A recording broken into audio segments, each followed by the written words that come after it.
Kay here. Welcome back to another episode of Cinderella Phenomenon. Happy full moon in Virgo. Also happy Kumbh Mela to any pilgrims out in India. And also happy Purim to all of my Jewish brothers and sisters out there today. Hope you all are having an amazing holiday. But anyway, now that we got those holiday greetings out of the way, in the last episode, Lucette and Waltz officially got hitched.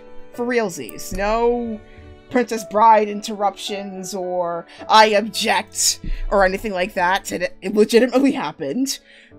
So this episode, we are officially celebrating the anniversary of when Lucette saved Angielle from a possible second reign of terror from Hildur.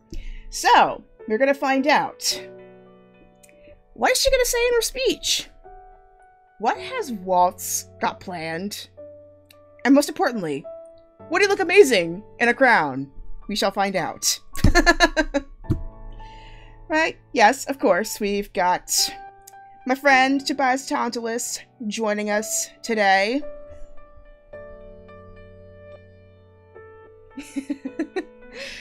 So, yeah, without further ado, here is our next section of Waltz and Lucette's love story. And this is basically their first full day of being husband and wife, so I am prepared for all of the adorable stuff. Don't know about you, but I am so ready.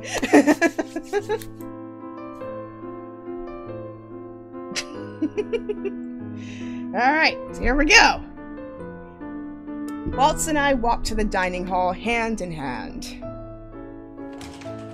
When we arrive, the usual group is already there, along with our two guests.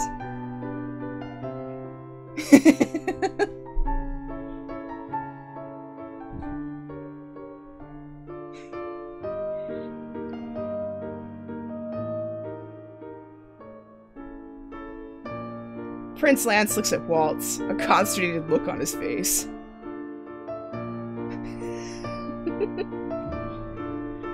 Of course, he'd be the casual one. I'm not surprised. But what is he gonna do once he gets that title, I wonder? Maybe he'll stay the same.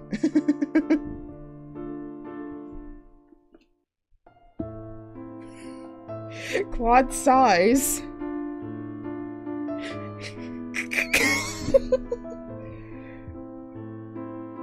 And that's his acronym. So Quads is Karma, and Lance is Llama. Karma and Llama.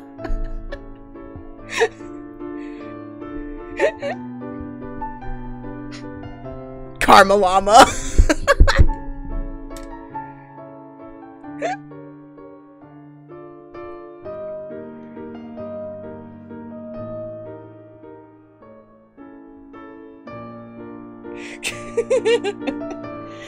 I take my seat at the table and glance at Ophelia, who sits in front of me. Congratulations again, you two. You were quite the handsome couple yesterday.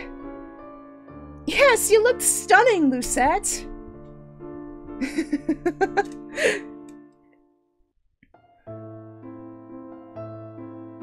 As we all. And I'm also glad that the ceremony was not a dream either, because like the way everything kind of showed up on the screen just made me think like, wait, are we dreaming? And then the fact that they were like, I can't believe we just got married yesterday. It's like, okay, it's real.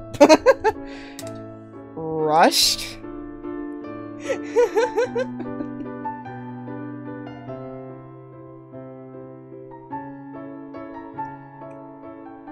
True. Claude abruptly looks up.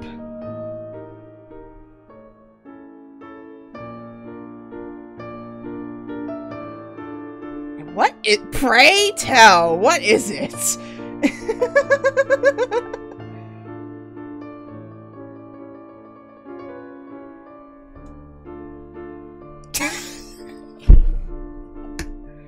I can't get over that it's Llama.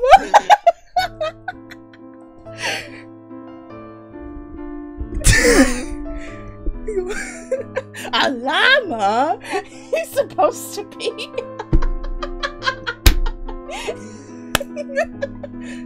Well, in this case, it's like...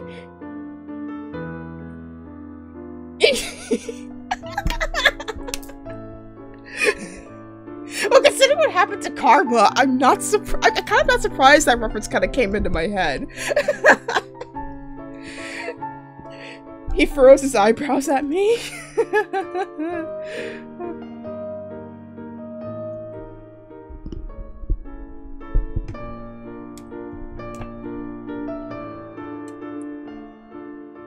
Uh-oh. They didn't show up?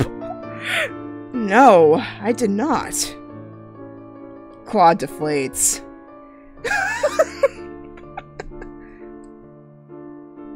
Well, considering you made a secret entrance, of course you're probably gonna miss an invitation.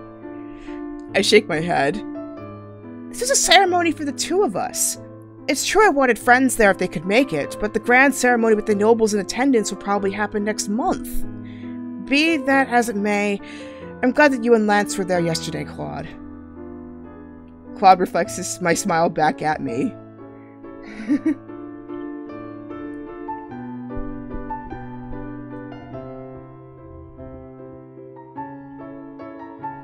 So there's gonna be 2 weddings? Oh man, that's gonna be interesting. I mean, is this private ceremony just a preview and we're just gonna get a more elaborate thing in like the next chapter or something? I wonder.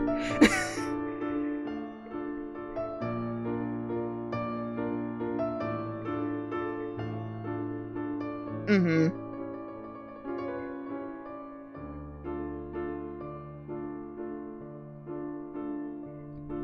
Fair enough. It makes sense.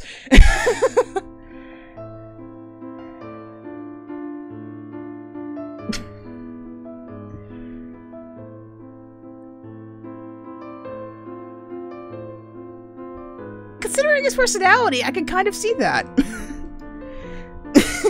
Ava Lucette, this does not surprise me in the slightest. Rod coughs.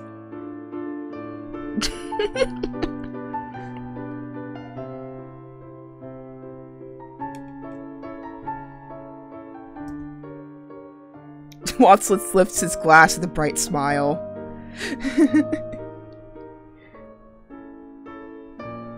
I'll drink to that. I'll drink to that. It is ridiculous, and yet, everyone raises a glass to toast him. To the Queen and future King of Angiel. May your future always be bright. As Waltz and I turn to our food, the conversation everyone had been having around the table before Waltz and I returned resumes.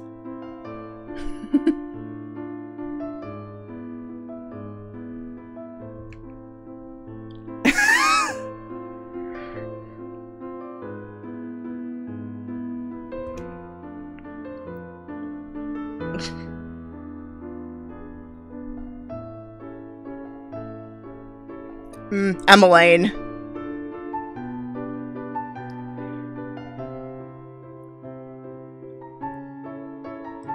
Yeah, it's kind of like Emily, but like almost French-like. Emily, Emmeline. Yeah, even I was wondering, Lucette, what are you all talking about?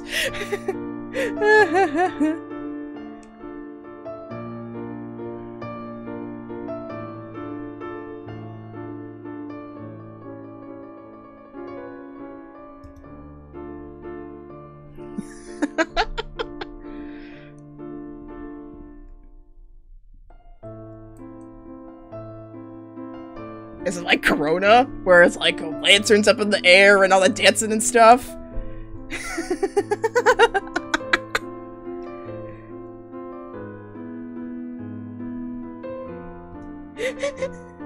Quad laughs. Come on, there we go.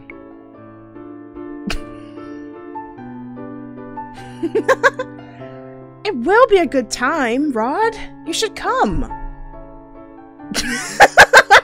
He's all... You're always talking about exploring new hobbies and passions. Maybe Brigantia as well, you'll find them. Oh yeah, I forgot he had the Little Mermaid curse, so... Wow, thinking about it now, that kind of works a little too well. You would even get away from studying for a while. Rod crosses his arms.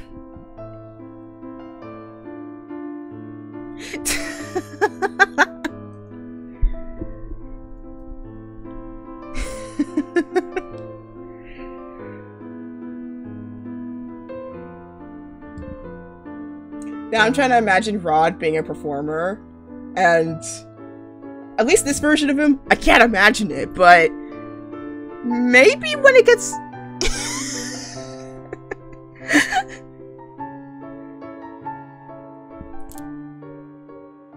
I just put 2 and 2 together, oh my god! The rabbit's name is Sebi. Sebi is short for Sebastian, and the color of the bunny's red! How did I not figure this out when I first played this game?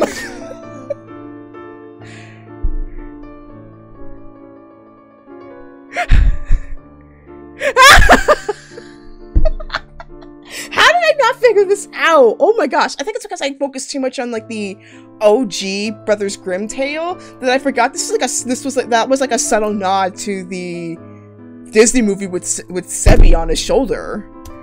How did I figure that out? Oh my gosh. I'm making so many references to like The Princess Bride, and now with Emperor's New Groove, and then I just realized the very blatant one right in front of me. Oh wow. True. That's true. The animated conversation carries into our tea time. As much as I want to stay and hear the details, I have other things I must do today before my speech. Excuse me, everyone. I have a few errands I need to run.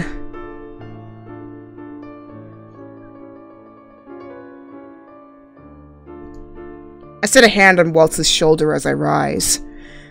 No, I would much rather you enjoy yourself here. You can catch up on everything tomorrow.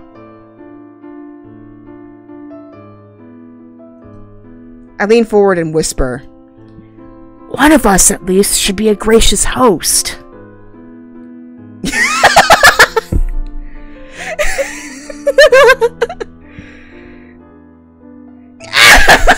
Wait, I mean, he knows how to do it, though, considering he does it for a living, practically.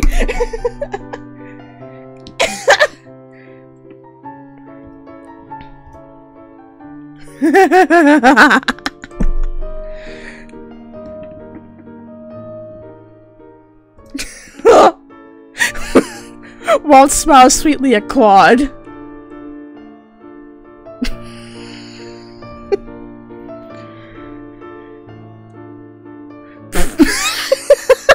Did he just go like Obi-Wan Kenobi on Claude? Claude's responding glare is so immediate it makes me laugh. I shall see you all later. I finish up the last of my tea before heading to the throne room.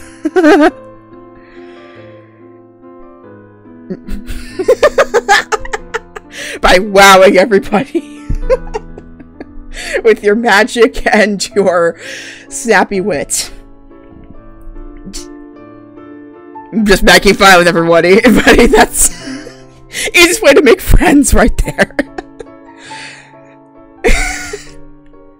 So I spent an hour in the throne room speaking with various witch and fairy representatives I'm interviewing for positions in my new council. I meant what I said to Delora the other day. I want to expand my council so that it includes not just human voices, but fairies and witches as well. So far, all of the applicants have been extremely qualified, which makes the selection process far more difficult, as I'm only accepting 8 new seats. I pinch the bridges on my nose as the most recent applicant leaves the throne room. Well, that was the last applicant.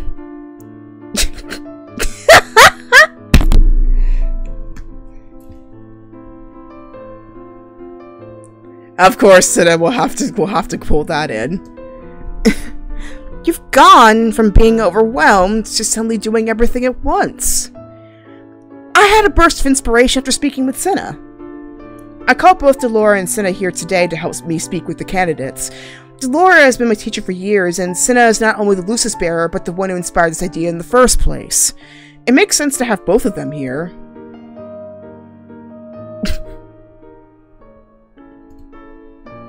Of course you would say that. Still, remember not to overwork yourself, Your Majesty. Do not worry. After all this is done, Waltz and I plan on taking a much-needed vacation. And I could certainly use one. Oh my gosh.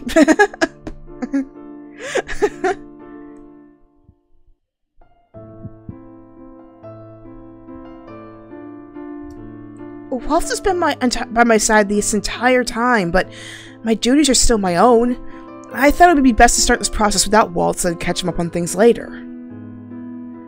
I hope you aren't still trying to prove yourself a worthy Cinderella bearer by taking on too much work for yourself.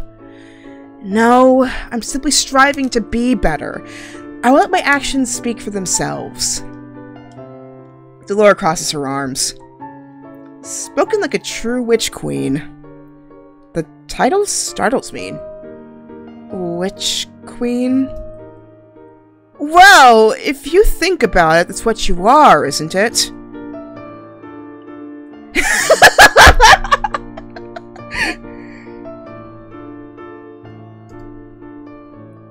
Details.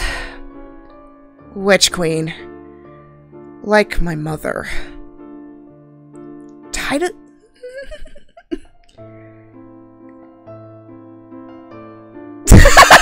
It would! It would! I mean, in other contexts, it probably would sound pretty... badass? I guess? Because, like, there has been kind of a rise of witch positivity in social media. But then again, I guess fantasy-wise, it's still kind of catching up to that idea. Because I can think of, like, maybe, like...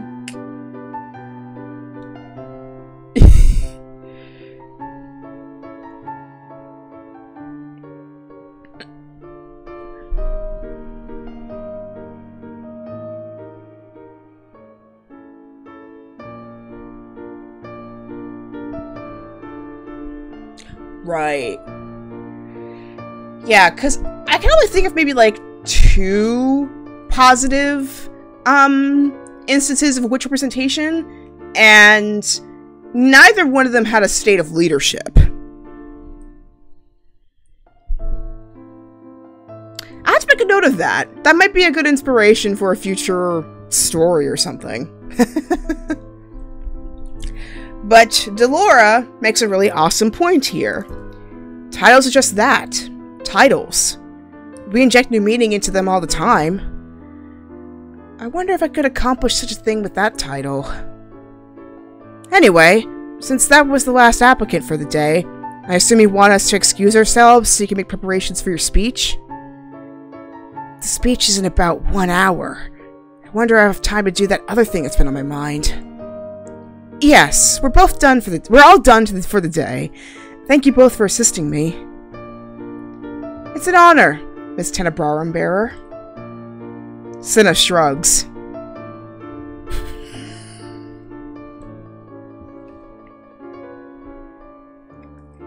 Yeah, you keep downplaying it. You can admit you look up to Lucette. I think she'd appreciate hearing that from you.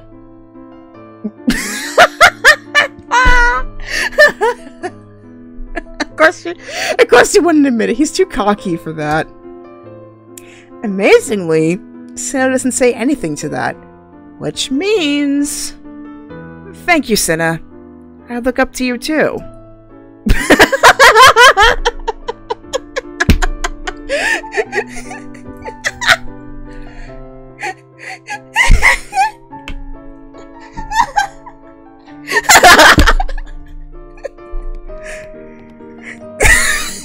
I'm done. Bye. Cinna turns on his heels and walks away. Delora flashes me one last grin before trailing him out of the room. After they leave, I'm alone in the room with just a handful of knights. Sitting here in this quiet, atop this throne, the weight of everything to come suddenly crashes down on my shoulders again. But I will no longer be cowed. I'm looking forward to facing these challenges with Waltz. As a side note, I just realized that she doesn't have a wedding ring on her finger in this graphic. But then again, that's probably like way too much to think about. And it's also possible that maybe they're saving that for the fancier ceremony, or maybe they just didn't think about it during the art. I don't know.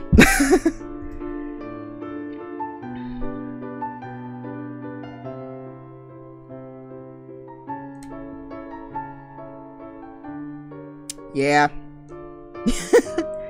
Especially all this detail they're putting into this thing. Anyway, I stand and wave one of the knights over. Are Lady Jurian and Sir Garland preoccupied right now?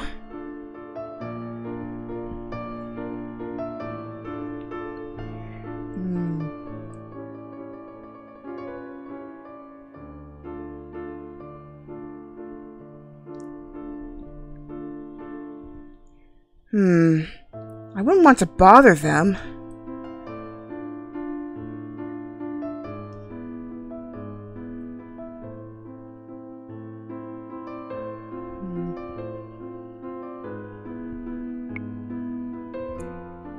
Of course.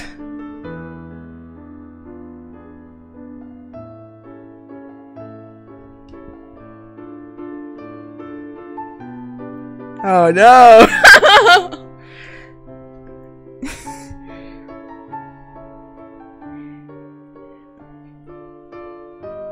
Yeah, that's right. I forgot. He's back on duty after all that. Perfect. I'd rather do this next thing with someone who would not ask too many questions. Then, I will not make him wait. Thank you for letting me know. I dismiss the knight and head for the exit. The minute I step outside, Fritz suddenly appears before me.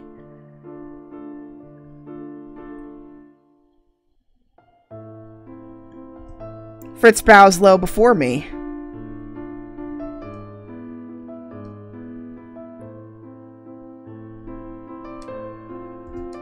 Oh, right.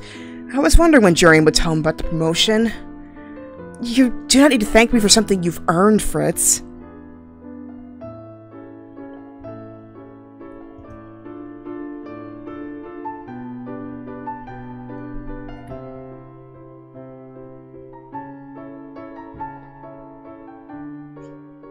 Yeah, especially like everything that he went through. I don't blame him for thinking that. So, and once again, yet another reiteration. We were doing this with Waltz. We're gonna do it again with Fritz this time, especially with Fritz, because like he had nothing to do with anything that happened to him.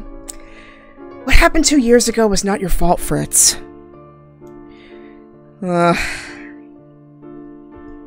Still nothing. But if you would like to thank me, perhaps you could do me a favor? Accompany me to the dungeons. Like, what?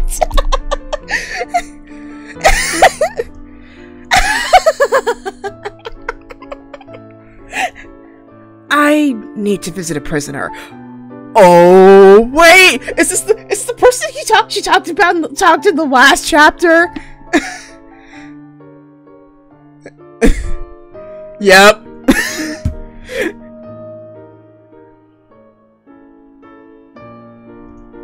A pang goes through my heart at his words. It is true.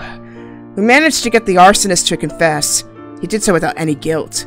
He said he'd rather rot in the dungeons than have to serve a queen he did not believe in. Yes, that witch.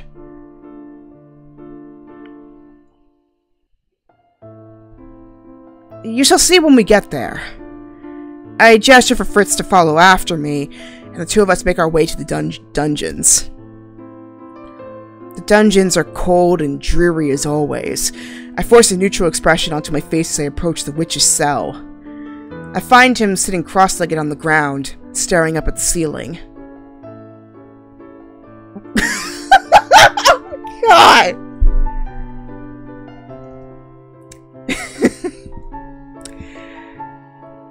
I'm not gonna fall for his trap. Nope. Anyway, he angles his head to look at me with disdain.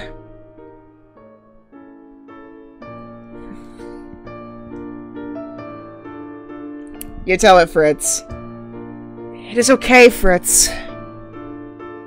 I approached the bars. I did not get to bring this up in court because it had nothing to do with the proceedings, but I wanted to let you know I am adding witches to my council. The witch stares at me, baffled.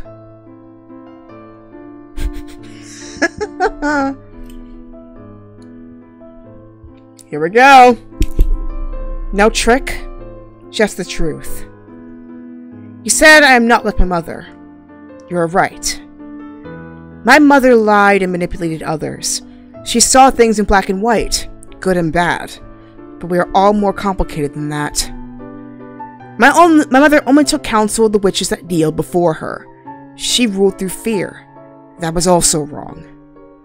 So I am doing things differently, my way. Oh my gosh! Is she gonna do what I think she's gonna do? I thought I ought to let you know, since you were so concerned with my lack of effort. The witch leans back against the wall with a sigh.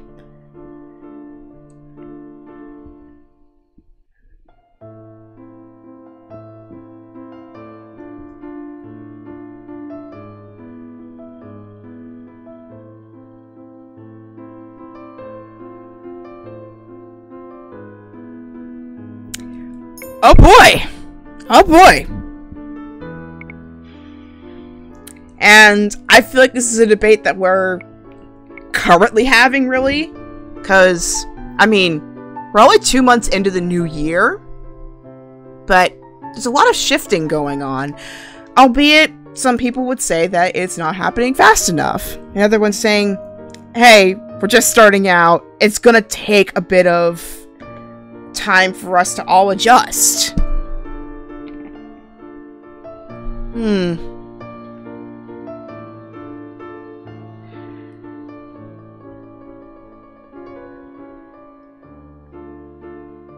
Me too.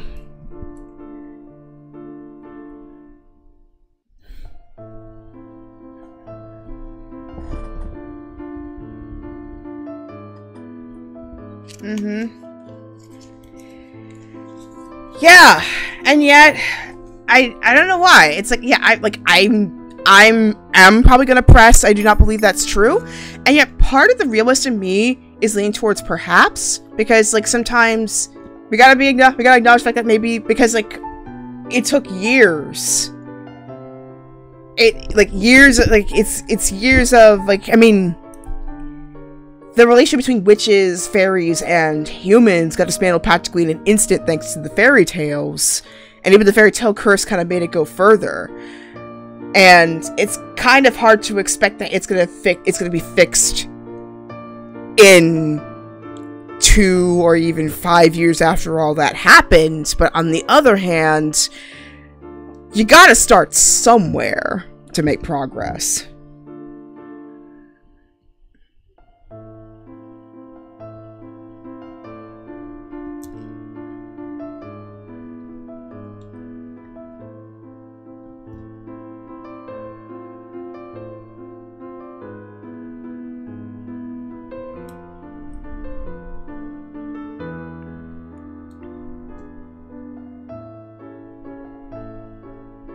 Yeah. But yeah, it's like on the other hand, the fact that she's even taking that leap of faith, it kind of goes to show that like she doesn't believe that that's truth, that humans won't accept them. So that's why I'm ultimately going to choose this one. So let's see what happens. Everything I do is a step toward obtaining peace.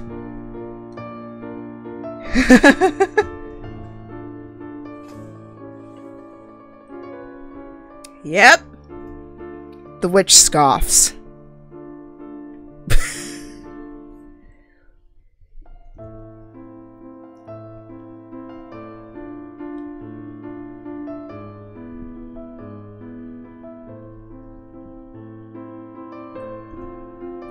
Think what you will of my efforts, but I do not think it's foolish to hope.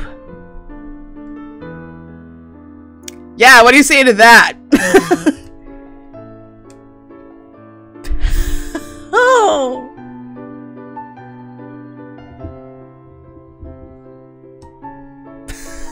Oh, it's a good thing she did not do what I thought she was gonna do.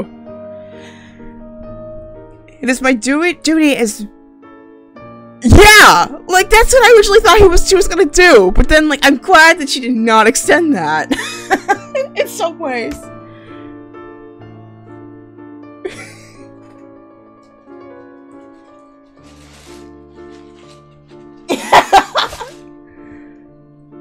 I mean, royal pardons are a thing.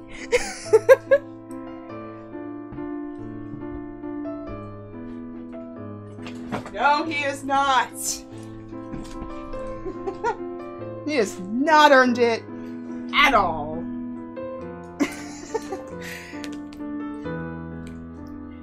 Alright.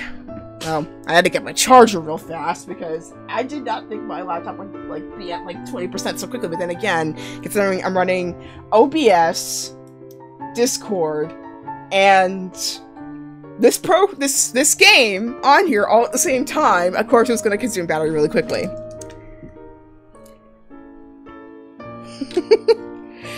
Also, did you know that Yoko Shimomura did a tribute piece to, I don't know how to pronounce his name, but I think it's Extenacion.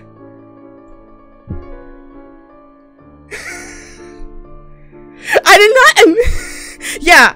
Little bit of a side thing. So, like, yeah, so I was, like, on a Spotify binge today, and I find out, like, I just decided to, like, dig through some video game tracks to kind of get me in the mood for tonight, and then Yoko Shimomura is on Spotify, and then one of the top 10 tracks that have been streamed on Spotify was a tribute track to Extenacion called Nocturne.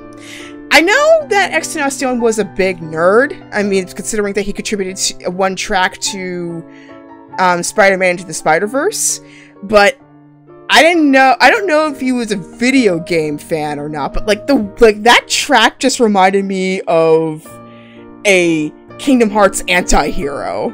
Like the way this thing goes out. I mean, it's only 2.5 minutes of your time. If you're curious about the track, look it up. It's called Nocturne.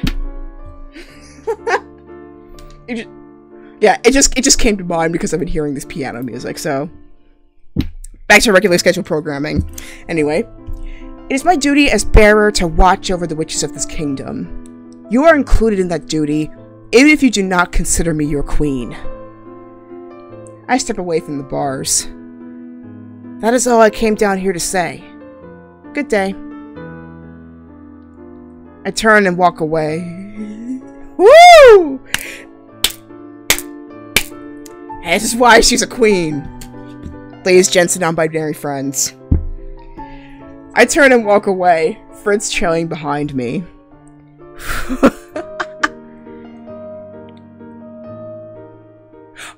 Oh!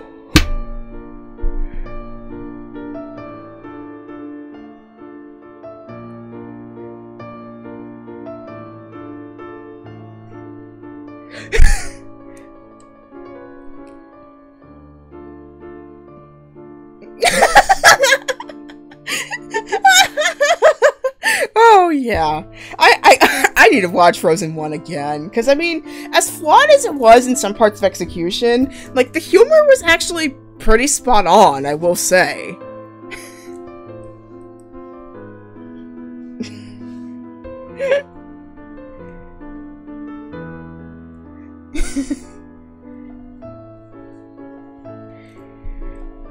Yeah, it actually was not too bad of a sequel. I mean, like, follow-ups are really hard to do, and I think that's, like, the only...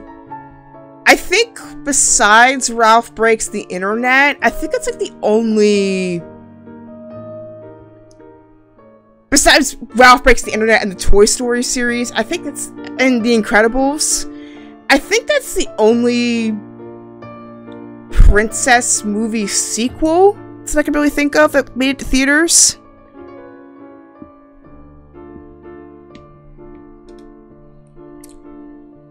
But you could tell that they had to do a lot for this movie, that's for sure. Especially the water and ice graphics were upped thanks to Moana. too! Like, it's so realistic.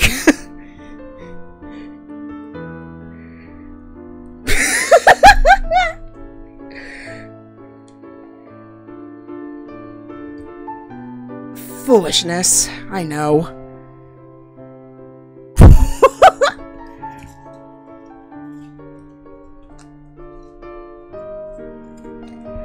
And now I'm thinking of that Megan the Stallion meme on TikTok.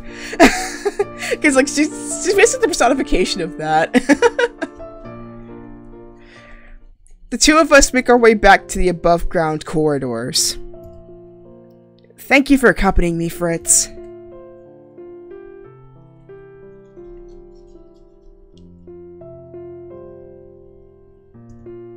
I shall. And Fritz? You can use my name every once in a while, you know.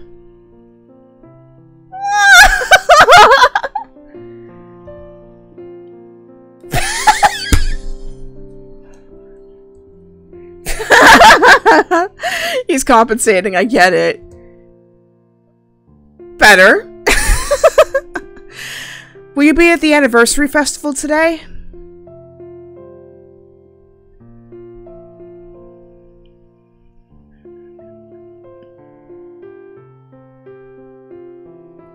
Oh yeah, that's right. Fritz was the baked goods person. I thought that was Waltz too, but no, Waltz was the candied apples person.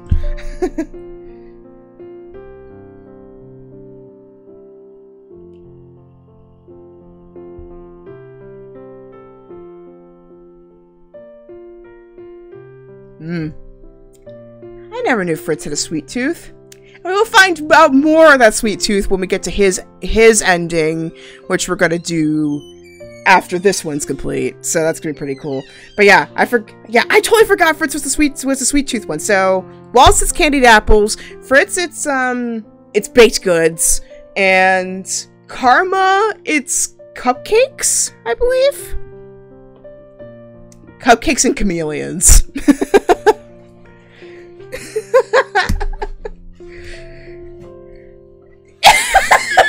It does, but I mean there is a chameleon cupcake, so I'm not wrong completely. I shall do that. Thank you, Fritz.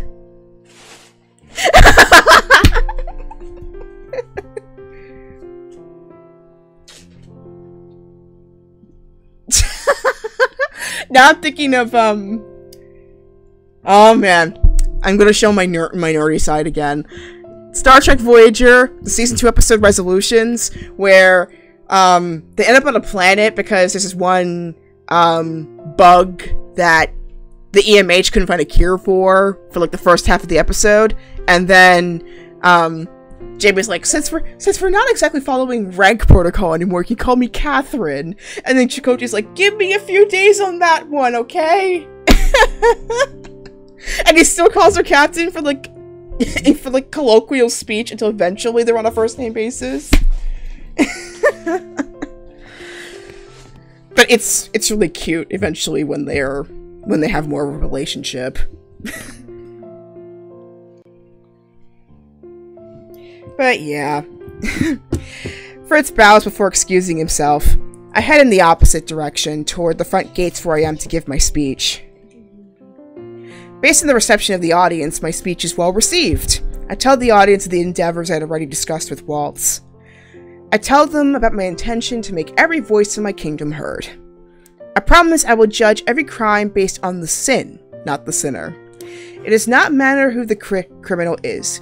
Human, witch, or fairy, all shall be judged equally. It's very biblical, come to think of it. I tell them my hopes for the future, that Angiel will be a peaceful place where everyone gets along, no matter who their neighbor is.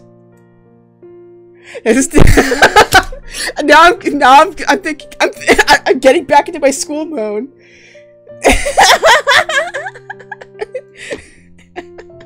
And lastly, I would like to introduce someone who I believe can expound on my efforts, though I am sure you all know who he is. Everyone please welcome Waltz Cresswell to the stage. Ooh, this is an applause sound effect, nice. The audience bursts into wild applause as Waltz steps into place beside me. Oh.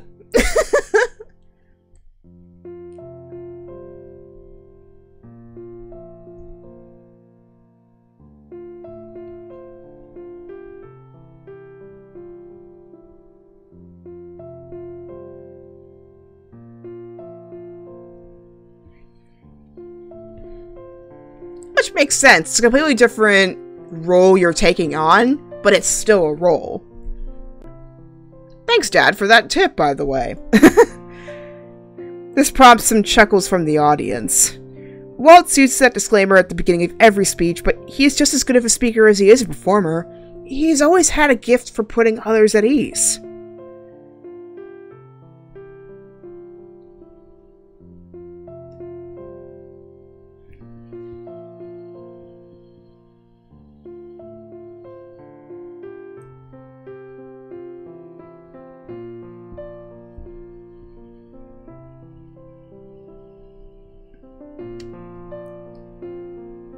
Aww.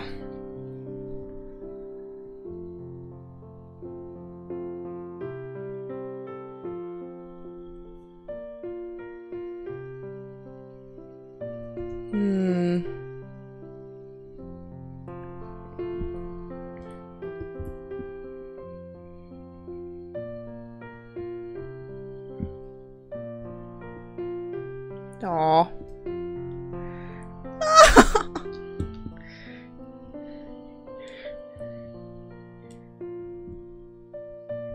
And my wife. Of course, we wouldn't say that right away. Anyway, Waltz's speech is well received, which is unsurprising. After introducing Cinna, he joins me at the back of the stage.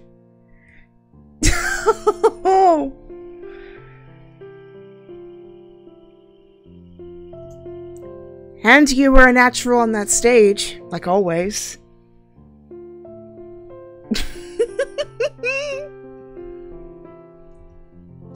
Me?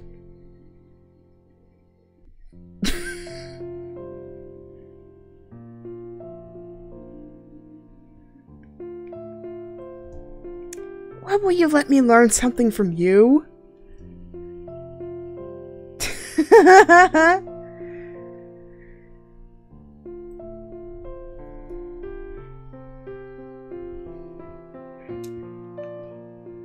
Where you will be doing shields again and again and again. Anyway, I would like that. More applause follows Cinna's speech. He, like Waltz and I, speaks at length about balancing the crystal and making things equal between the fairies, witches, and humans. At the end of the speech, all three of us come to the front of the stage and deliver our final words. This time, when the audience cheers, they throw lilies onto the stage. Their response brings a smile to my face. I remember what Cinna said about wishes and making them come true on our own. I will dedicate myself to Angiel for the rest of my days. I will make sure our future is a bright one. After the speech, the townspeople approach with their bouquets and well wishes. The air is filled with jubilant conversation as they come to offer their praise. It is more overwhelming today than any other day of the year, but with Waltz's help, the two of us managed to speak to everyone. By the time we are done, all I want is to sit on a bench and relax. But...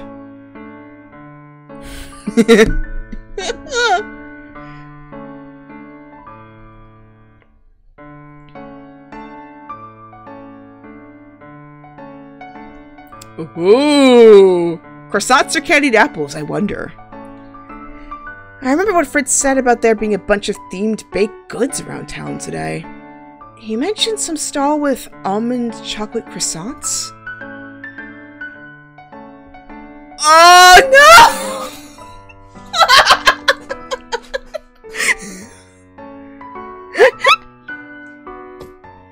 I know! It was a mile away! Like, I saw it coming from a mile away! Like, how could I choose? Like, how can I make a difficulty about choosing food? Because they both sound delicious.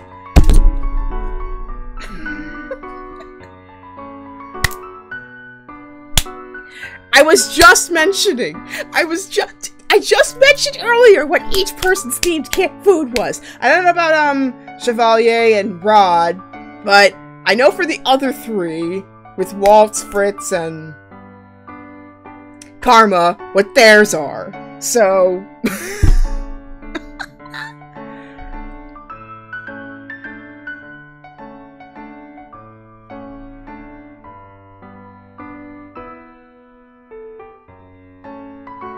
good question. Whew.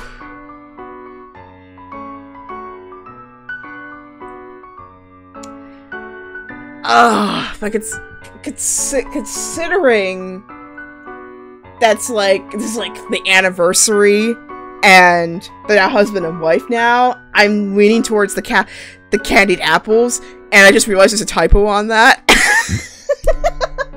It's just Appleys. Appleys. Please. Candied applies.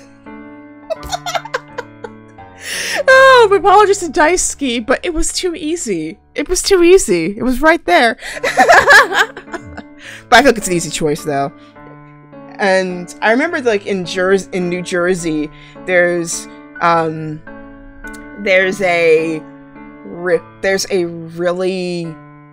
really nice candied apple company, and they did like an apple pie themed candied apple. It was really good.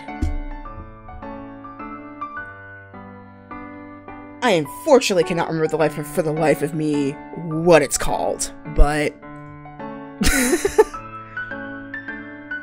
I feel like having it again at some point.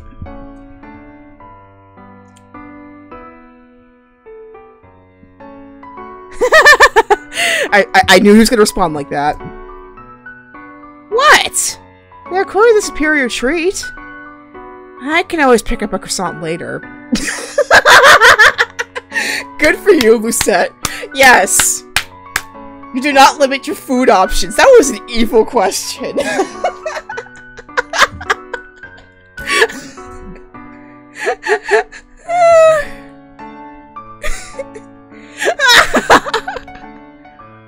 Waltz holds a...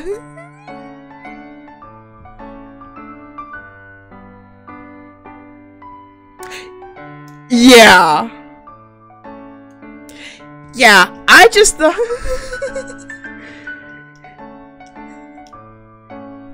Yeah. I mean, I kind of figured that, like, he might have appreciated the thought of the candied apples a lot more, considering it's kind of how... That was, like, the first treat that Waltz gave to her. So I thought maybe, like, a good, like, hey, here's the anniversary present. Let's go get candied apples like we used to.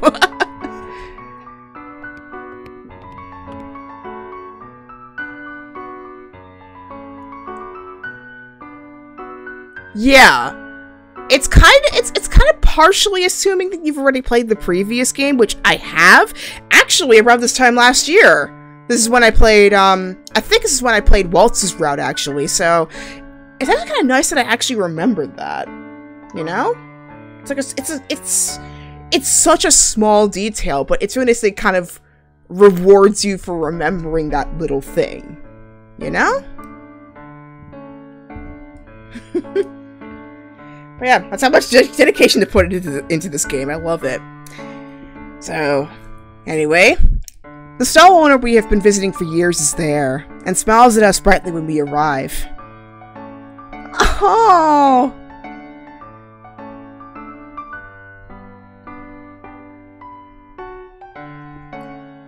The man bows deeply.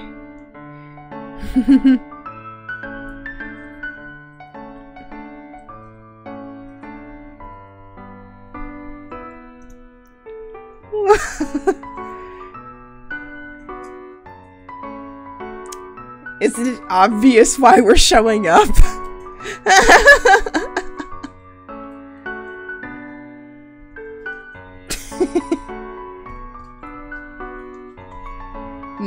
Do you have a usual order?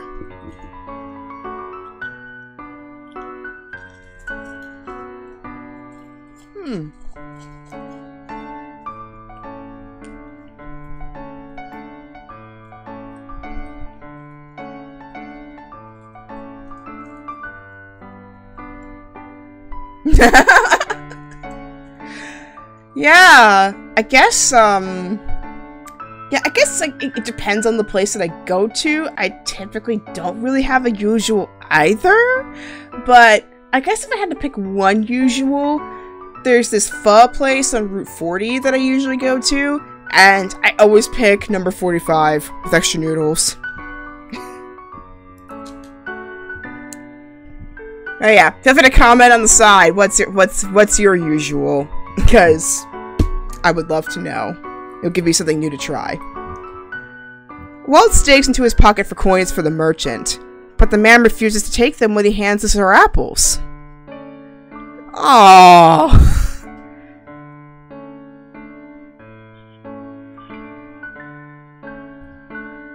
Thank you.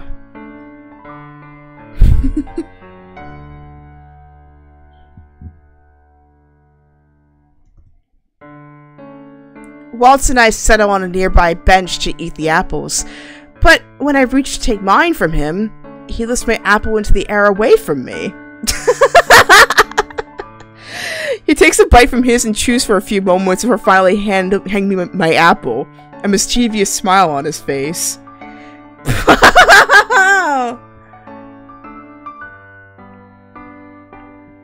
Good call! I totally forgot about that. I gather electricity at my fingertips and shock him in the shoulder. Waltz just laughs. Mm-hmm.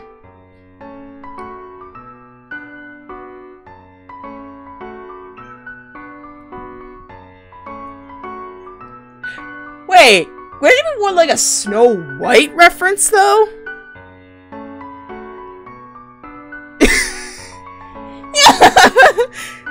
Ah, you're fine. But then again, I don't think there actually is a single person who has a Snow White curse. Note to Daisuke! That'll be an interesting spin-off thing. Snow White phenomenon. Do it now.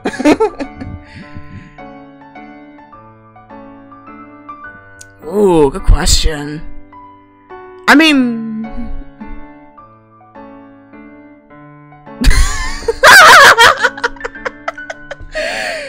Oh, good question. I mean, the Seven Dwarves are kind of pretty obvious what the curse would be for that, but... Or then again, if she had to find 7 people... 7 people connected to her life, that would be one way of breaking it.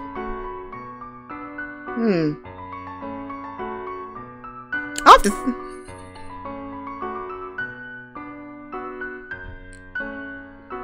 Yeah,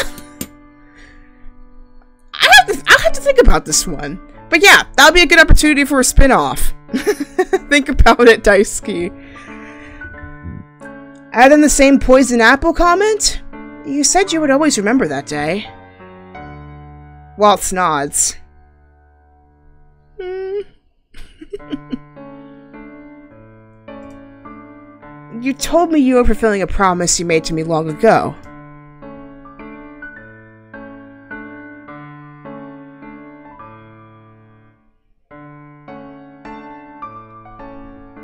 The way it didn't really matter too much, but I think like the candied apple one was much more meaningful.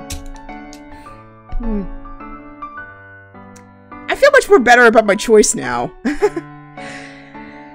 And now, here we are. Waltz kisses the top of my head. Oh!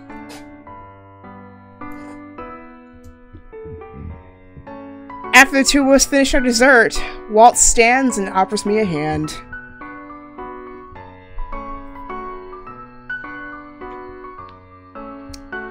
I wonder what it could be. I wonder. Feel free to guess. Guess in the chat. Guess in the comments. What could it be? And are you right? Last year, Waltz used his magic to craft archways made of lilies in the main plaza for me to walk through. I hope he did not go out of his way to do something like that this year.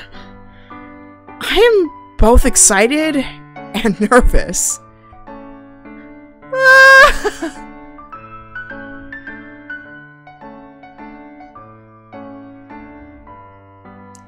So, Toby thinks it's gonna be Firefly related.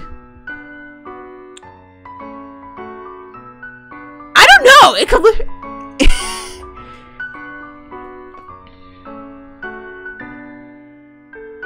That's true, considering the name Little Star. I also am thinking maybe it could be something to do with the kids, considering that I kind of remembered like another big moment in the previous game was that she played hide and seek with the kids, and there is one part where if you pick the right hiding spot, it kind of brings back a memory of when they used to play hide and seek in the palace. So I would not be surprised if they call back to that moment as well with this surprise, but we'll see. He winks at me. Oh! What?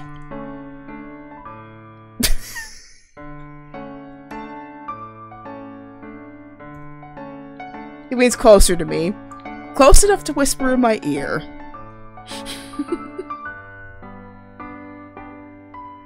Now you're living up to your fairy tale curse. Peter Pan. Now you're living up to it. Fine, if you insist.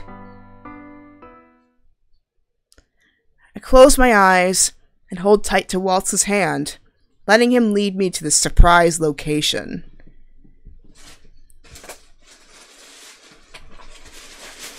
Oh, no music. Okay. I hear jubilant chatter as we pass through lively crowds, but I cannot focus on any of their conversations. All I hear is the loud thudding of my own heartbeat. And then I hear a door open. Waltz leads me carefully through an opening. Okay, there's two spots that it's gotta be. It's either that grove outside where they usually practice, or the march-in, and every one of their friends is right there.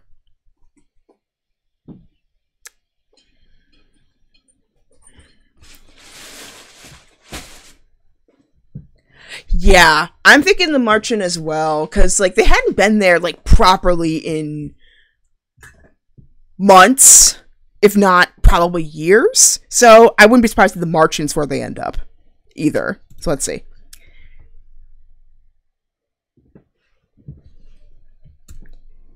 Yep! March-in! Woo! I open my eyes to find myself in a familiar space. I recognize it immediately. My home away from home. The March-in Tavern. Surprise! I knew it! I knew it! All my friends stand before me, clapping and laughing at my surprise. I'm too shocked to even be embarrassed. And honestly, I think it's the best one Waltz has come up with. It has been a long time. Too long since I saw them all here together. For me, it's been a year, so this is kind of a bit emotional for me. I bonded with all these characters. You're gaping, Your Majesty. Your Majesty has reason to be surprised. It's been years since we were all here.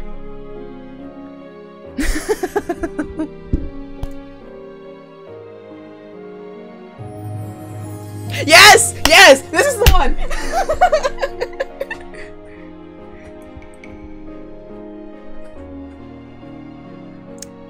Yeah, that's true. She was a princess before. And now, she is the most powerful woman in all the land.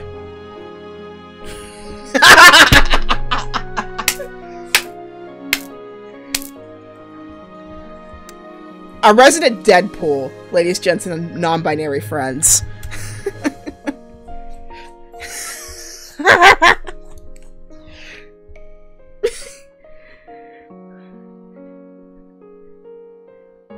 Well, in a way, you kind of technically were with the fairy tale curses you both had. Good thing we aren't, hmm? It would be a little disappointing if this were just a story. Okay, one person breaking the fourth wall was one thing, but two?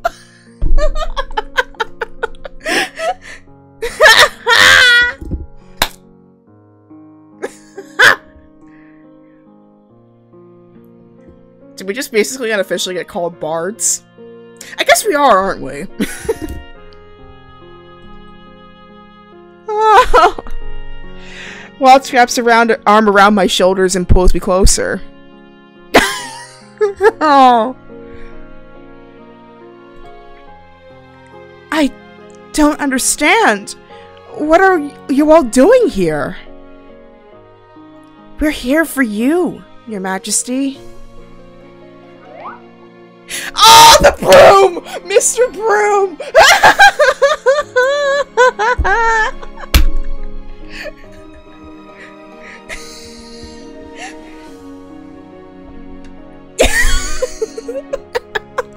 So, for context, Mr. Broom is an enchanted is a broom Delora enchanted to help Lucette with chores while she was working in the March Inn until her curse broke, and let's just say he takes her through a trial.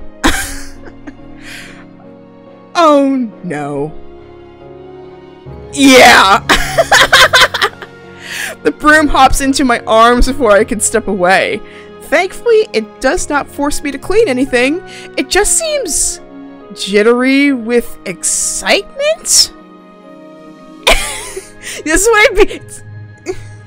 A happy broom. I suppose it's good to see you again, Mr. Broom. The broom hops all around us in celebration. Despite my best efforts, I cannot stop myself from laughing.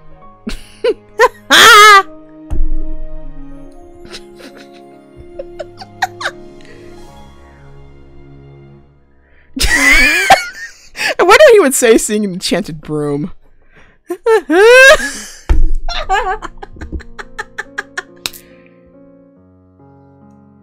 I mean, he's not wrong, but then also like Chevalier and Claude are basically the kind that they would just steal the thunder away from each other. I mean, they literally have arguments about that.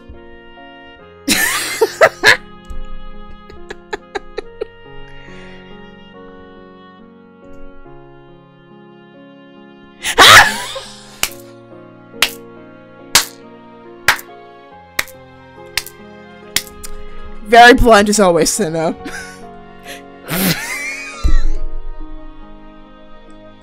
Glad, or should I say Karma, your insecurity's showing. Oh.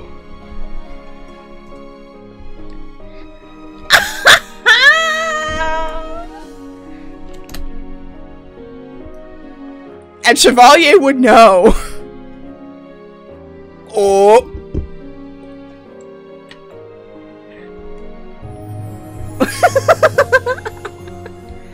You will not! Anise approaches and takes my hand as the banter continues. It was Waltz's suggestion. You thought you might enjoy a dinner with friends for a change of pace. Friends. The word makes my eyes fog with tears. Once upon a time, I did not have friends. Now, I have many of them. And I'm so incredibly grateful for all of them. I made your favorites for tonight. I hope you like them. Anise suddenly looks nervous. Your Majesty? I realize I'm crying in earnest now. Waltz wipes a stray tear away.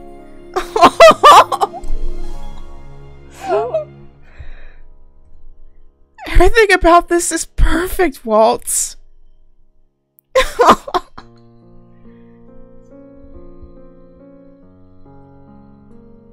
I turn back to Anise. Please, Anise. I would love dinner. Anise claps her hands together and raises her voice loud enough for everyone to hear. Dinner time, everyone! Everything is on the house, including the hot chocolate. Ooh, free hot chocolate. I want some. As everyone cheers, suppose. Yeah, I might actually make some hot chocolate after this. Again, I technically did have free hot chocolate this morning, but I mean, what's better than 1 cup of hot chocolate than 2? Anyway. As everyone cheers and follows after Anise, I turn to Waltz. Thank you, Waltz, for everything. Waltz pulls me into an embrace.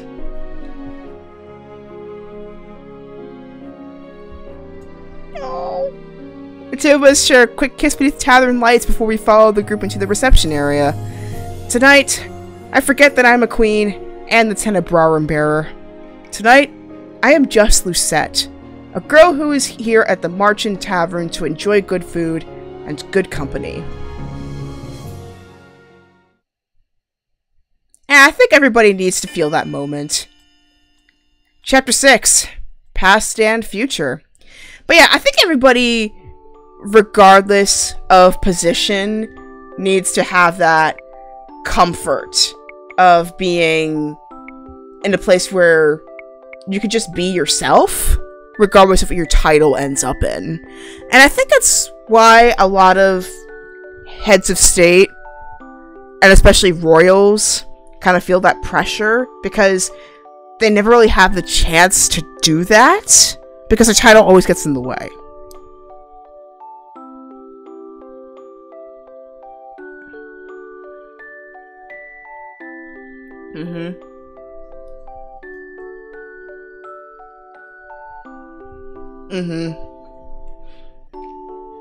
Yeah, I guess I kind of thought about it a lot more, especially when like Prince Harry and Meghan Markle stepped away from the royal positions, and it recently revealed that it was due to mental health reasons. And considering all the headlines that like the Daily Mail and the Guardian have been doing about them, and just the British press in general, I don't blame them at all for walking away.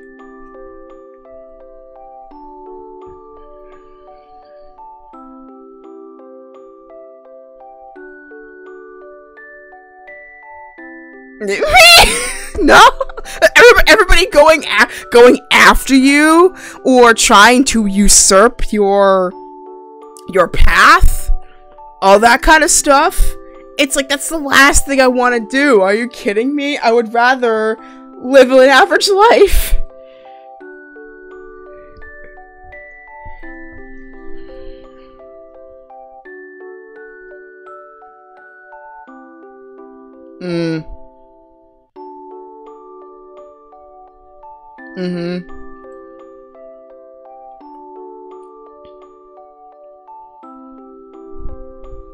Yeah, I mean, there's only so much training that you can do, I guess.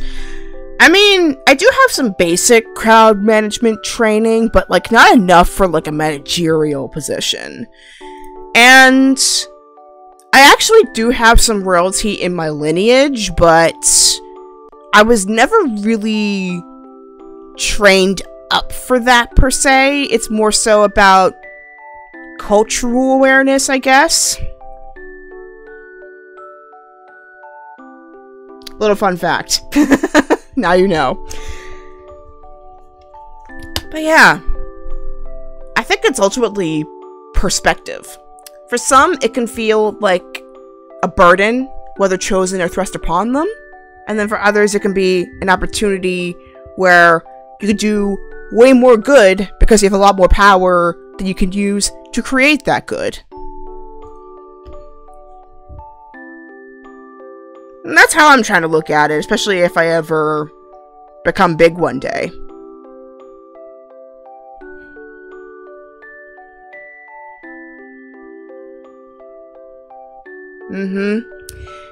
Yeah, so if you ever get worried about being one of those quote-unquote corrupt leaders, think instead about all the good things you'll be able to do once you're more established, and how much easier it will be to do them. And that will keep your morals and in turn your actions in check. And I recommend writing them down in a journal or a notepad or something. I mean, I keep my Oscar speech in my phone, even though I don't know how soon that will happen. Yeah, another fun fact I have. But yeah, let's proceed with this chapter. Chapter 6, Past and Future. Protect our kingdom. I will always be with you. I still have a long way to go before I can become the ruler Angiel needs, but I am proud of my progress. I hope you're proud of me too, Father. I stand before Father's coffin, fingers resting on the majestic statue posed behind it. I angle my head up to look at Father's face, at the likeliness forever captured in stone. He looks tranquil.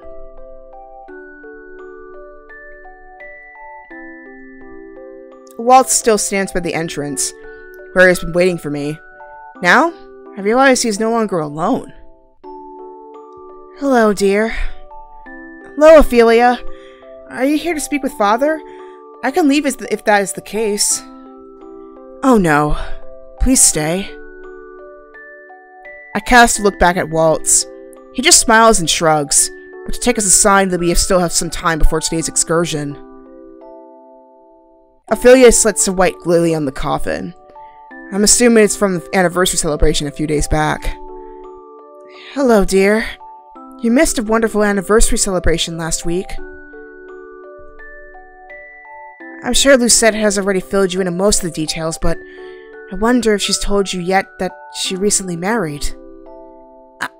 I already told him that. Ophelia laughs.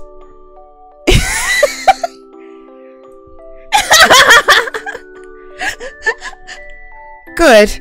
I thought he'd enjoy that story more coming from you. The two of us stand there for a few moments, looking quietly at the stone statue of my father. Ophelia sets her hand on the statue's foot, a forlorn look in her eyes. He would have been so happy to be at your wedding, Lucette. I wish he could have been. Back when he was alive, not one day went by that he didn't speak about how much he wished he could reconnect with you. And I shunned him. He never held that against you, Lucette. He blamed himself for distancing himself all those years. He called it his greatest mistake. It's a long story I'll have to explain in a future episode. But yeah, it's... Man, just... Gennaro went through a lot. Well, Ophelia did too, but he went through... Like, Gennaro especially went through a lot. Oof. He was smiling in the end, wasn't he? When he passed? Tears come to my eyes, unbidden. I wipe them hastily with the back of my hand. Dang! Now I'm thinking Avengers Endgame. He's Avengers Endgame, because it's almost the exact same thing. Well, not exact.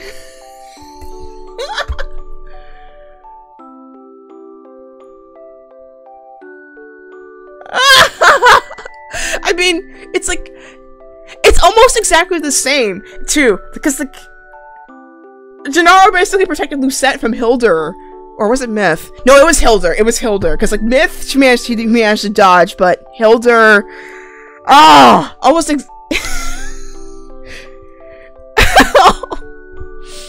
Man, if anybody's seen the, Cinderella phenomenon and watched Avengers Endgame, you'll know what I'm talking about. Oh, man. Hey, but that means Lucette's Peter Parker. That wouldn't make sense! Anyway. He entrusted me with the kingdom and said he would always be with me. Actually, no, it does make sense, because she's a witch. There we go. Lucette's in the MCU, confirmed. There we go. He entrusted me with this kingdom and said he would always be with me. I wish we could have spent more time together before you passed, Father. Lucette. Ophelia sets a hand on my shoulder and squeezes. Gennaro is proud of you. Of that I am certain. How do you know?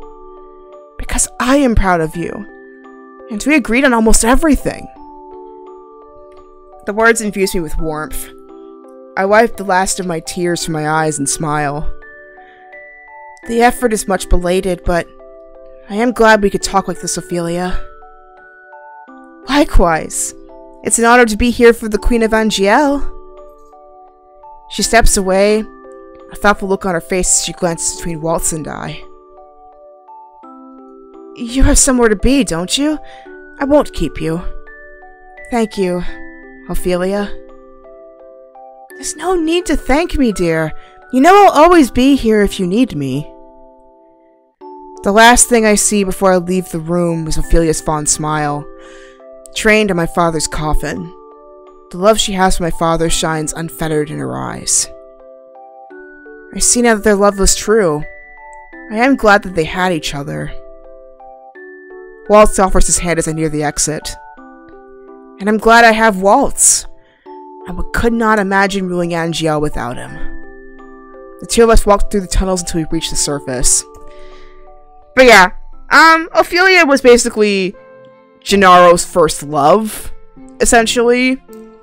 I mean, Hildur kind of checked it out right away. It's just like, yeah, no, I am going to become the Queen of Angiel by marrying you. So Ophelia did marry somebody else, and had Rod and Emmeline before her husband, I think, passed away from the Great War. And then when Hildur eventually dies in the Great War herself, after the fairy tale curse is done, that's when Gennaro and Ophelia decided to get married. And so that's how Rod and Emmeline came in the picture. So, for those who are curious about Rod's ending, don't worry. Lucette and Rod are actually not related, so it's the relationship's kosher. Just had to say that. It's kosher. Nope. I still need to watch from up on Poppy Hill anyway, that reminds me. Anyway, thank you for waiting for me.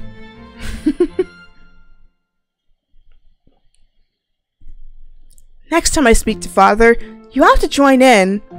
I think he'd appreciate hearing your perspective on things.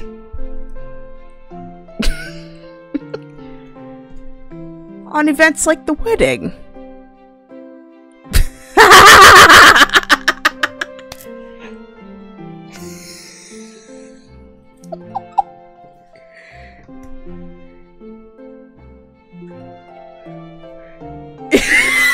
Never mind.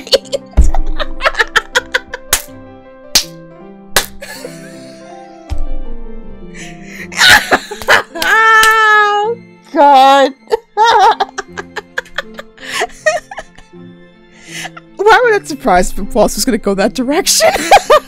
Waltz laughs.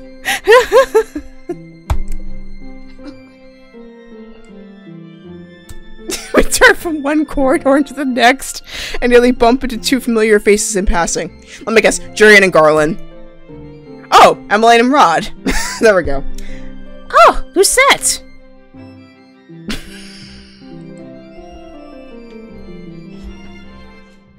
Also, why isn't Sebby talking? I guess he doesn't really have to anymore, considering Rod's been pretty blunt. Well, hello to you too. Good afternoon. Sorry, Lucette, we've been... Oh yeah, I think they're on the way to Brigantia. Rod pulls a hand to his forehead and sighs.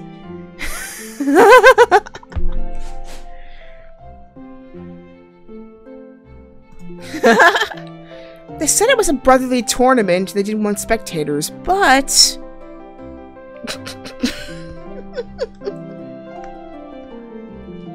Of course. You're curious too, Rod.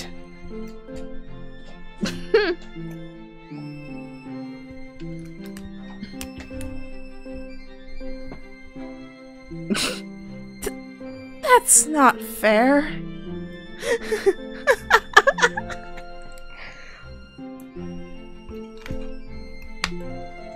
Kinda does, actually. It will be. Do you want to join us?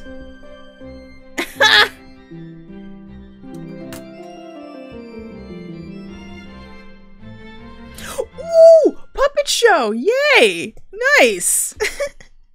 Oh well. Maybe next time then.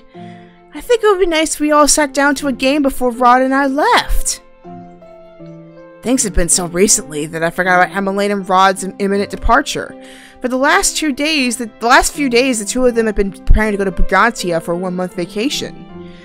They will be gone within the week. When I insisted Ophelia go with them, she declined, insisting she wanted to stay here to help me run things.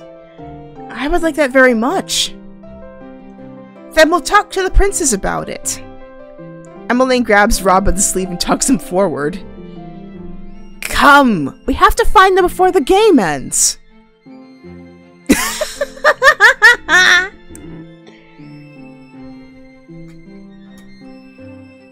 You just have to cheer for Prince Claude to balance things out.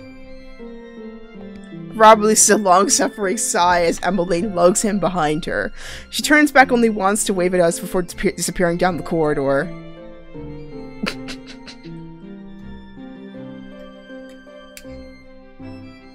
Oh yeah. It's gonna feel weird. I agree. Waltz smiles at me. The curl of his lips is alarmingly mischievous. What?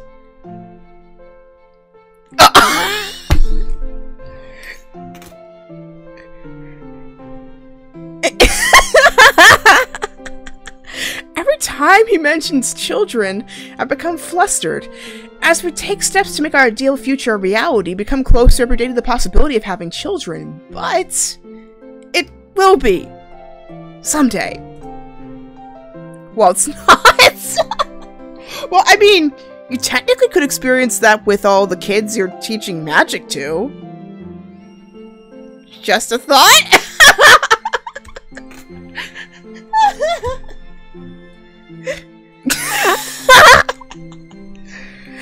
I am not ready for children. Not yet. Waltz is always... I know! It's so clear! Waltz isn't always extremely laissez-faire about the situation. I am relieved he never pushes me to go beyond whatever pace I feel comfortable with.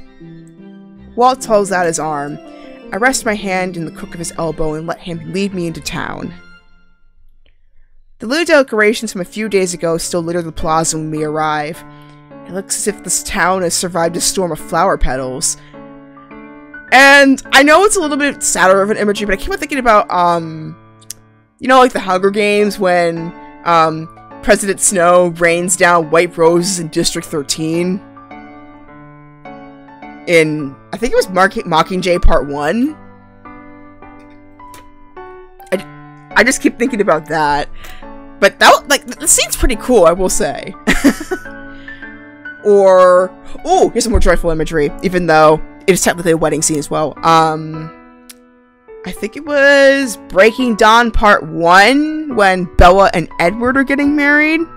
That was pretty gorgeous, too.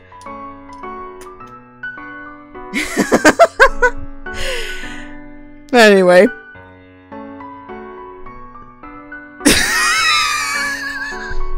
I mean, it's a trip, I will say, but especially the Breaking Dawn films, like parts 1 and 2, but especially part 2. Oh my goodness, that was a trip. That was a trip, but that was a really fun one, I will say. Especially the last, like, 15 minutes, I think? It's been getting a renaissance lately, so yeah, I wonder how many of you are newer Twilight fans and those who are like myself, kind of the OG ones.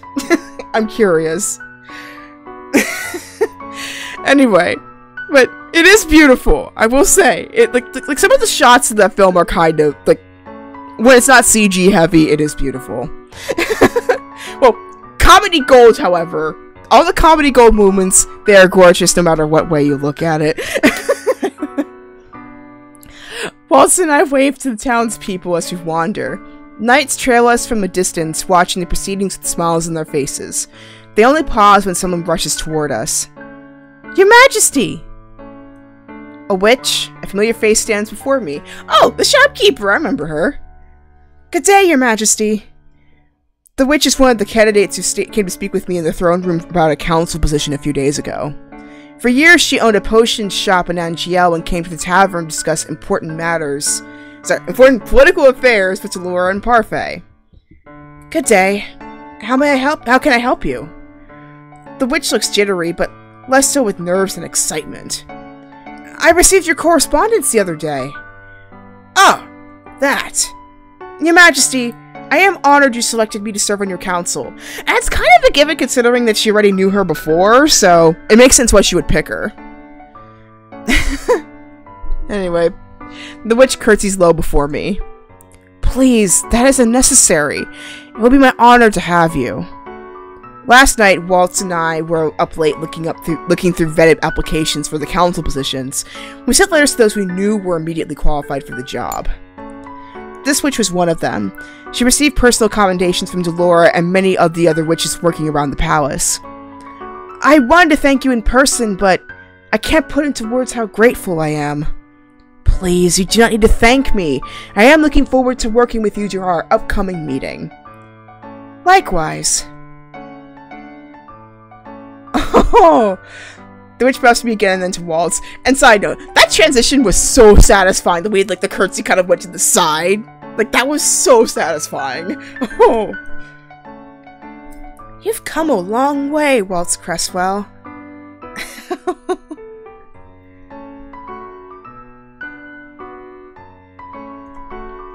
You give me too much credit.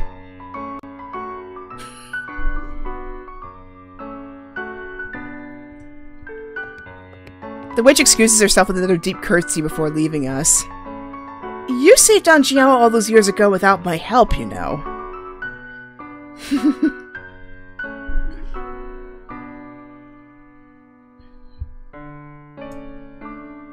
Waltz leads us the rest of the way to the plaza, into a very familiar booth.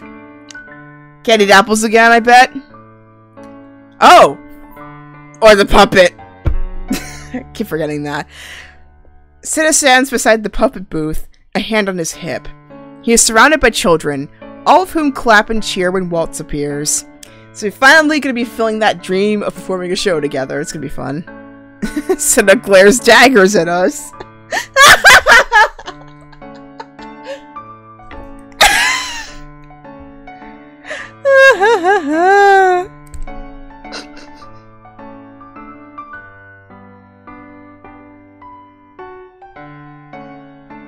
Leave it to... Oh! I knew it!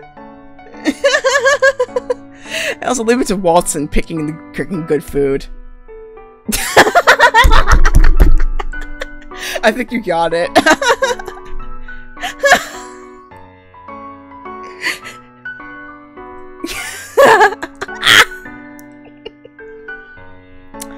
Cinna, secretly a cinnamon roll, but tries to appear that he can kill you, but just can't. Cinna hopes out the word before turning to join the beginning to gather. This is Waltz's performance time. I don't expect him here at this time on this day. But it has been a long time since I, his assistant, have joined him. Waltz gestures me behind the booth and hands me a puppet as I slide in next to him.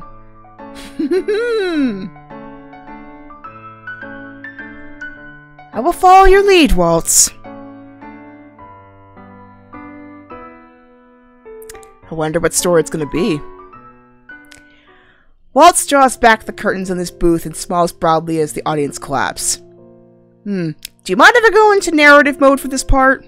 If there happens to be a story after this, that is. Alright. Hello again. I, Waltz, am here once again to share another story with you. Today, I will be joined by my most spectacular assistant, Queen Lucette, the Tenebrarum bearer. There are more cheers and excited chatter. Also, the audience sound is really satisfying, I will say. I wish I could share it with you, Toby! Anyway, it has been a while since I've joined Waltz here. I hope I do not disappoint. Today, we will be telling you the story of the Witch Queen, a kind-hearted woman who faced and overcame many obstacles. So that's where Delora got that from. It was from Waltz's story. Who would have thought? I hold up a puppet. It is, embarrassingly, a puppet I made to look like me.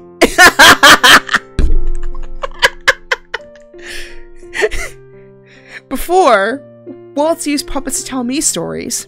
He thought this would be a great way to help children understand my story. I agreed to help him act out the story, but on the condition he share his story as well. I watch now as Waltz takes out his own puppet, one I haphazardly sewed to look like him. The two of us worked on them quickly during our recent break. They are not the most well-made creations, but they will suffice. I want to see them now too!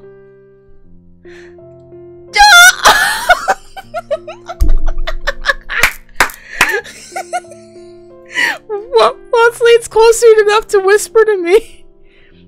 Don't be nervous, little star. I am not nervous. Waltz squeezes my hand beneath the booth. Here we go. The story opens up in the palace with a young witch who has just lost everything. His family, his home, his heart. But then the witch meets a princess that helps guide him to find happiness again. Even though my memories of the past are muddy, I find myself speaking clearly without hesitation during the puppet show. I play my role well enough that people are entranced. But then I realize this is not a role. This is me. For the first time, I'm telling people my story. Oh, wow. Yeah. That's... Yeah. It's kind of like how eventually, like, when somebody's been through, like, a really interesting time, whether good or bad, when they're finally able to process everything and tell it in a narrative and not be so self-conscious about it. It's a beautiful experience, really. Or, in the case of fiction writers, like, after months of being under the table or on a desk, it's only been in their head for months, and then eventually it comes to reality. It's a beautiful thing, really. I mean, I think of Jordan Peele. I mean, Jordan Peele has been famous for comedy with Key for years. Or even before that, Mad TV, for those who remember that show. He was actually on there. But he'd been thinking about Get Out for years. He always wanted to do horror movies. But he was on that script on and off for, I think, about 5 years before eventually he got the final run and then directed it, got the result we got to know now, and then later on became the first African-American writer in horror, well, also in comedy, but first one in horror to win Best Original Screenplay. Such a beautiful moment.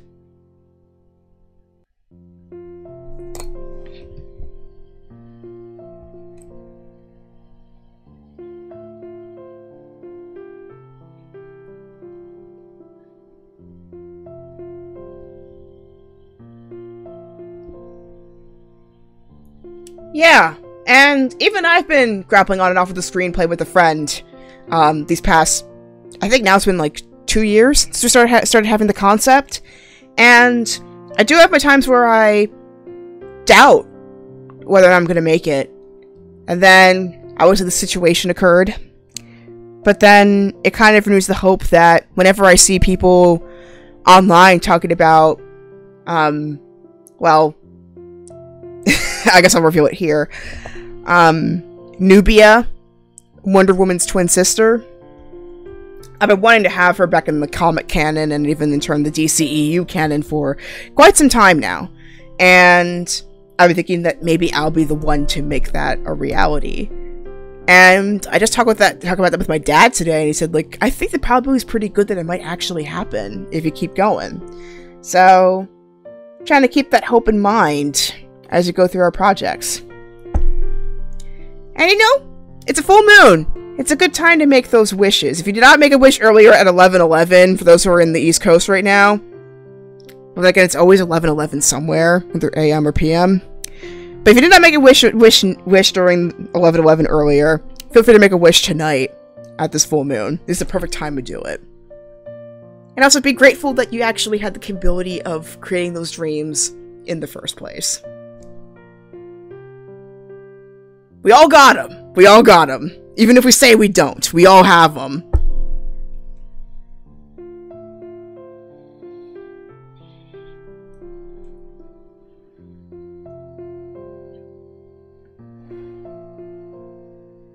Oh yeah! I mean, of course, it can only go up from here.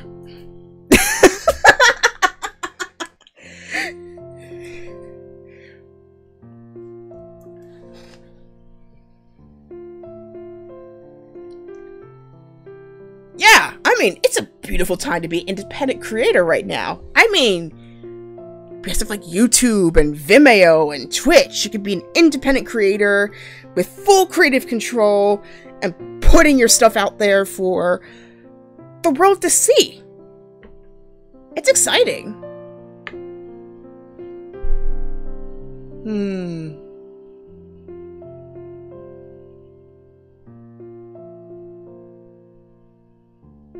Go do it.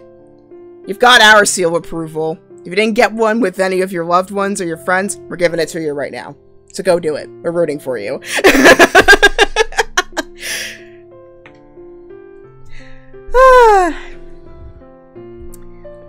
Anyway, back to regularly scheduled programming. Sailor Moon says. Or TJMK and Toby says. We might as well should make it an official segment, because it seems like every episode we do something like this. It's great.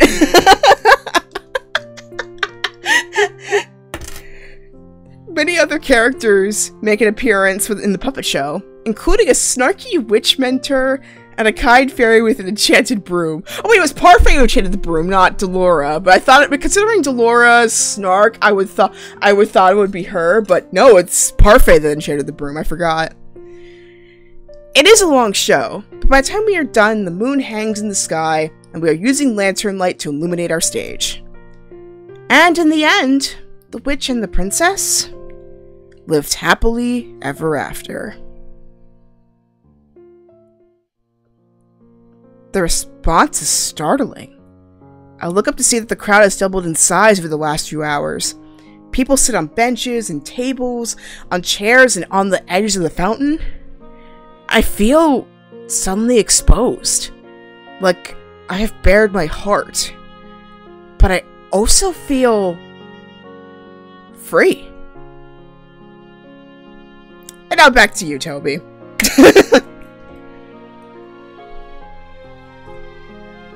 More than okay. I think this might be the happiest I've ever been. Waltz slides towards me and, in a clear view of everyone, places a tender kiss on my lips.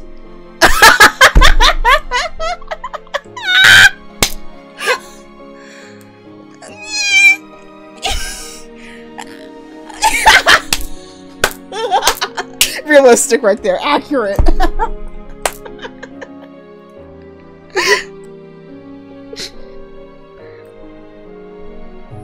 And what about you?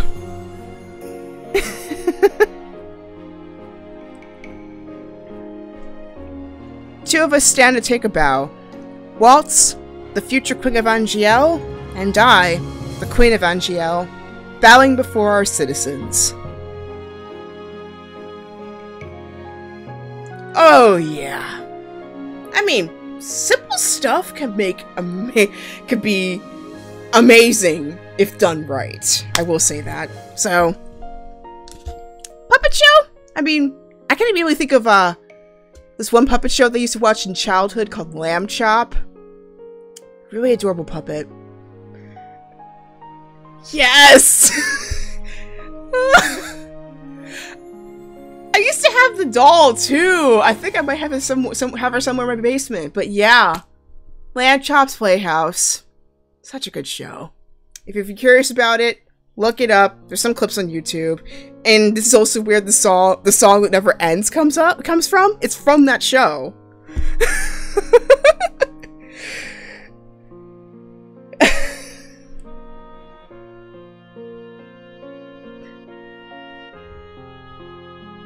Oh! But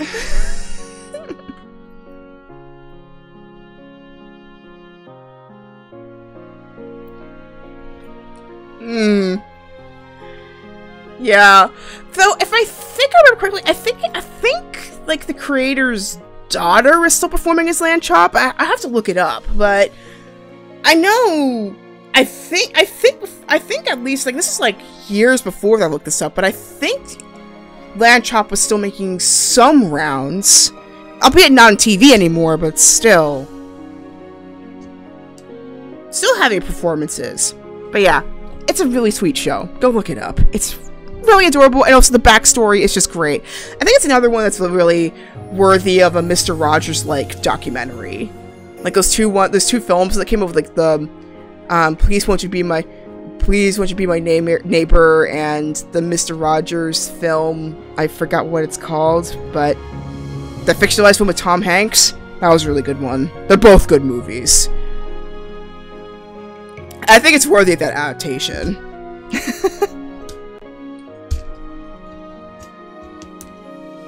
I think so? I have to look it up. I will correct it in the comments below. I'll correct it in, like, the description below after this is over. Anyway, I may be queen, but I am only here because they have accepted me. And now I feel like watching Lamb Chop now. This is such a good show. I smile at their applause grows louder until it fills the streets and beats in time with my own excited heartbeat. I still have a long way to go as ruler, but with Waltz by my side, I'm optimistic about all the good we can do. I glance up at the stars scattered across the ebony sky. Do you see me? Father? Mother? I will not stop working to protect the people you cared so deeply about. I promise. Waltz squeezes my hand again. It is my final cue. I turn to my audience, my people, with a smile, and I take one final bow. Thank you all for accompanying me on this journey. Well, I get the feeling she's talking to us too.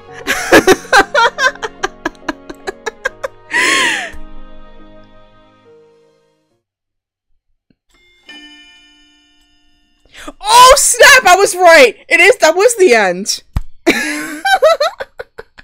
And it wasn't a bad ending either, which is good. So, yeah, we actually finished Waltz's route. So it looks like regardless of what choices you pick in this route, either way, it's going to be a good ending, because it is supposed to be the happily ever after the happily ever after. Oh.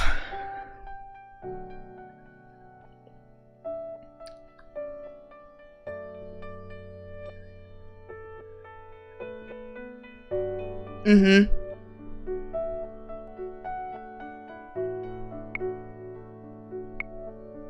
Yeah, so it's basically, I guess it's more of a details revealing thing, and each choice that you make would reveal reveal a lot more than others from what it looks like. So, I guess maybe in like a future video, like, you know, like those ones where they kind of review, like, if you choose a different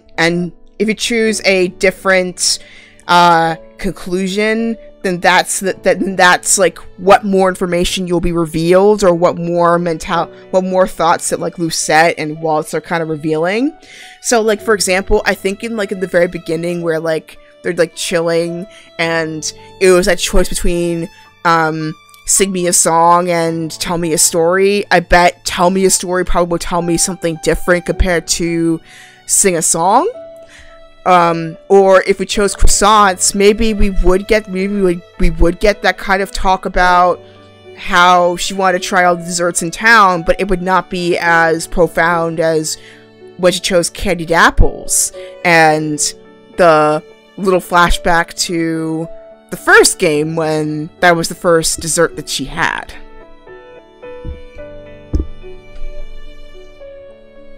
But yeah, it's little details like that.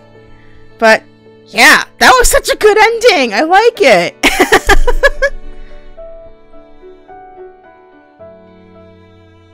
Mm-hmm.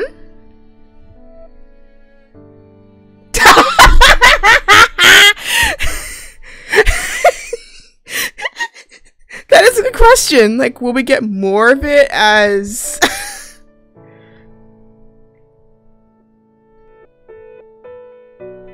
That is a good question. Like...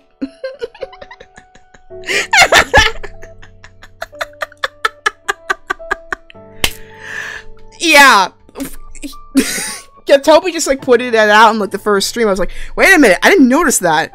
I mean, I'm usually pretty observant, but like, that was the one thing I did not notice at all whatsoever until she pointed out. Just like the candied apples typo that I noticed later. It was like, or the Little Mermaid reference. Like, I mean, Rana knew had the Little Mermaid curse from the moment that I did his story, but the extent that they've referenced it, though, in terms of the Disney version, that surprised me a ton, considering how much it's been leaned towards the Brothers Grimm fairy tale, but I guess because of the type of game that it is, I wouldn't be surprised that if they referenced more popular references, like especially like some of the dolls that Lucette has in her room.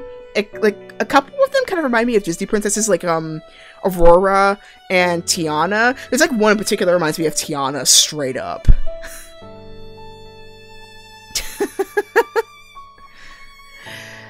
But yeah, so the next episode we are going to be starting off with I believe it's Fritz's route next, if I remember correctly, because like I'm remembering it from like range of history, because Fritz and Waltz have like the most personal history. I mean, Ron kind of has a lot too, but it's more so towards the beginning because it's like a recent union, versus Waltz and Fritz have the heaviest, considering Waltz was with Hildur and Fritz was Lucette's personal bodyguard up until this plot. So yeah, it's gonna be interesting. So yeah, we're gonna hang out with Fritz. Fritz is the main love interest in the next episode, which will be next week. So and I don't know if you checked out Toby's schedule, but next Monday, this coming Monday, is not gonna be a Barony day. So I'll see what I can come up with for that day. But in terms of other plans, I am hoping to get back into DDR, hope to get back to Sands of Time. I may do Sands of Time on Monday. Parasite Eve 2 and the third birthday, it's still planned. I still haven't found my controller, but I am searching for it. I've been a bit swamped with grad school stuff, but I'll figure out some way to find it. And I have a Fiverr shop, which I do nerdy card readings, and I have a new code up, in bulk, which is a free addition to your reading. The next rotation of the Wheel of the Year is happening in March 21st with the spring solstice. So there's gonna be a new spring. No, it's not solstice. Equinox. Oh my gosh, words. Spring equinox. It's gonna be the next code coming up. So keep an eye out for that. And here's all my social media in case you want to check out some stuff. So I have a lot. TikTok is where I update the most, followed by Twitch. And as you all know, the replays of these episodes will also be uploaded to my YouTube channel in case you are curious about watching all the previous parts. But anyway, thank you so much for joining me for the conclusion of Waltz's story. Next one's going to be Fritz's story. And until next time, remember that love exists in all forms, so enjoy it. Happy full moon, happy new year, lunar new year for a lot of people. Happy Purim, happy Kumela, and of course, may your heart be your guiding key. Till next, everybody, I will see you in the next episode! Woo!